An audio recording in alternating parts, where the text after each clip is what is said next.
বন্ধুরা, ভারত আর মালদ্বীপের লড়াইয়ের মাঝে এবার সরাসরি ইসরায়েলও ঝাঁপিয়ে পড়েছে। ইসরায়েলের তরফ থেকে তো অফিসিয়ালি এটা কনফার্ম করেছে যে আমরাও সাপোর্ট করব ভারতকে, যাতে করে ভারতের লাক্ষাদ্বীপের যে ট্যুরিজম তাকে প্রমোট করতে পারে। আর যেমনটা আপনারা স্ক্রিনেও দেখতে পাচ্ছেন, এর উপরে তো ভারতে ব্যাপক পরিমাণে রিপোর্টও পাবলিশ হয়েছে যে ইসরায়েল ওপেনলি ভারতের ট্যুরিজমকে প্রমোট করছে। আর এখানেই শেষ নয়, ইসরায়েলের তরফ থেকে তো এটাও বলছে যে এই ট্যুরিজমকে প্রমোট করার জন্য ওরাও লাক্ষাদ্বীপে একাধিক প্রজেক্ট শুরু করে দিয়েছে, যার মধ্যে সবচেয়ে গুরুত্বপূর্ণ হলো ওখানকার দ্বীপের ডিস্যালিনেশন প্রজেক্টে শুরু করা। এবার এখানে আপনারা যারা ডিস্যালিনেশন প্রজেক্ট কি জানেন না, তাদের জন্য একটু বলে রাখি, যেখানে ইসরায়েল কি করবে, এই দ্বীপের চারিদিকে যে সমুদ্রের নোনতা জল রয়েছে তাকে প্রসেস করে এখানে খাওয়ার উপযোগী জল তৈরি করবে। কেননা যে কোনো আইল্যান্ডের যে মেন সমস্যা সেটা হলো এটাই যে আপনি ওখানে খাওয়ার উপযুক্ত জল পাবেন না। ফলে স্বাভাবিকভাবে এখানে ট্যুরিজম বুস্ট পাচ্ছে, আর লাখ লাখ মানুষের জন্য জল সাপ্লাই করে, তা আবার ভারতের মেনল্যান্ড থেকে, এটা কিন্তু অসম্ভব ব্যাপার। আর ইসরায়েল এই ফিল্ডে চ্যাম্পিয়ন, ওদের দেশেও পানীয় জলের সমস্যা ছিল, ওরাও কিন্তু একইভাবে গোটা দেশে জল সাপ্লাই করে। আর এই সেম টেকনোলজি ওরা লাক্ষাদ্বীপে নিয়ে আসবে, যাতে করে লাক্ষাদ্বীপে জলের সমস্যা মিটে যাবে এবং যত জল প্রয়োজন সেটা এখানেই তৈরি হবে সমুদ্র থেকে। আর বন্ধুরা, সবচেয়ে ইন্টারেস্টিং বিষয় কি জানেন, এই পুরো ঘটনাটা প্রি প্ল্যান। মানে যেদিন থেকে মালদ্বীপ ইন্ডিয়া আউট ক্যাম্পেইন শুরু করেছিল সেদিনই সমস্ত প্ল্যানিং শুরু হয়ে যায় যে যদি মালদ্বীপে ভারত সমর্থিত সরকার ভেঙে যায় আমরা এর জবাব দেব।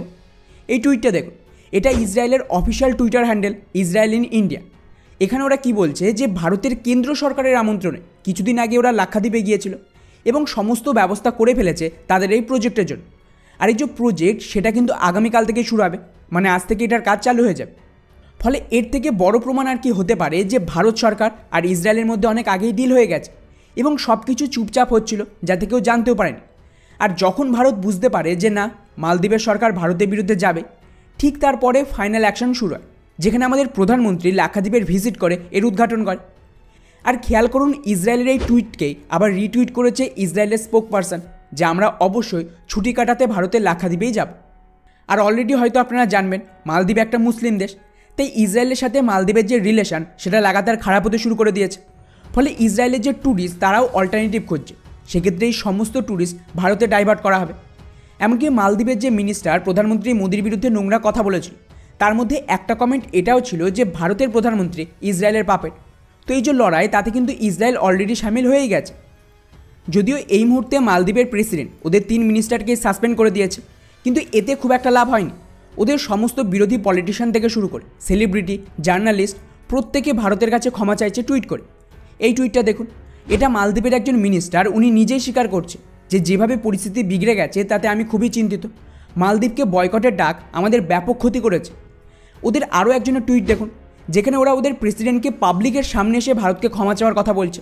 এমনকি ওদের লোকজন তো ভয় পাচ্ছে যে মালদ্বীপের চিকিৎসার ফেসিলিটি ভালো নয়, ওরা সকলেই ভারতে আসে চিকিৎসা করাতে।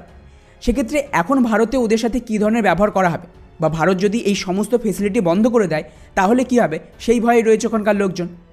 কিন্তু বন্ধুরা, এতেও খুব একটা লাভ হয়নি, কারণ আগুন যা লাগার সেটা লেগে গেছে। বা সোজা ভাষায় বললে ভারত একটা ফাঁদ পেতেছিল, আর ওই ফাঁদে মালদ্বীপের সরকার পা দিয়েছে। কেন আপনারা খেয়াল করুন, ভারতের প্রধানমন্ত্রী লাক্ষাদ্বীপের প্রমোটের পরে যেই মালদ্বীপের তরফ থেকে এই সমস্ত কমেন্ট আসে, তার কয়েক ঘন্টার মধ্যেই সমস্ত বলিউডের সেলিব্রিটিরা একদম একই ধরনের টুইট করছে, সেম হ্যাশট্যাগ আর মোটামুটি সেম ধরনের টুইট। তো এটা এমনি এমনি হয়নি। আপনারা জানবেন যে এই বলিউড সেলিব্রিটিরা একটা পুরো অর্গানাইজেশনের মতন কাজ করে, এদের পুরো একটা ইকোসিস্টেম রয়েছে যার আন্ডারে এরা ভারত সরকারের ইশারায় কাজ করছে। ওদিকে গতকালই মালদ্বীপের অ্যাম্বাসেডারকেও তলব করা হয়, আর ঠিক যেভাবে কানাডাকে অপমান করা হয়েছিল সেম ট্রিটমেন্ট এদের দিয়েছে। এটা দেখুন, 9:35 ওদের অ্যাম্বাসেডার গাড়ি থেকে নামে এবং 9:40 বেরিয়ে যায়, অর্থাৎ সিকিউরিটি চেক করে ভেতরে গিয়ে বসতেও দেয়নি, এবং ওনার বডি ল্যাঙ্গুয়েজ দেখেই বোঝা যাচ্ছে যে ভেতরে ঠিক কী হয়েছে। ওদিকে আমাদের যে চেম্বার অফ কমার্স রয়েছে ওরা তো অর্ডার দিয়েছে সমস্ত ভারতীয় ট্যুর এবং ফ্লাইট অপারেটরদের যে মালদ্বীপকে প্রমোট করা বন্ধ করে দাও। এছাড়াও ইজমাই ট্রিপের মতন সাইটে মালদ্বীপের ট্যুরিজমকে বন্ধ করে দিয়েছে। অর্থাৎ মালদ্বীপ 48 ঘন্টার মধ্যেই পুরো বরবাদ হয়ে গেছে। ওদের ইকোনমি, মান সম্মান, পলিটিক্স সব কিছুই ভারত শেষ করে দিল। বাকি পুরো বিষয়টিকে নিয়ে আপনাদের কি মনে হয় নিচে অবশ্যই কমেন্ট করে জানাবেন। জয় হিন্দ।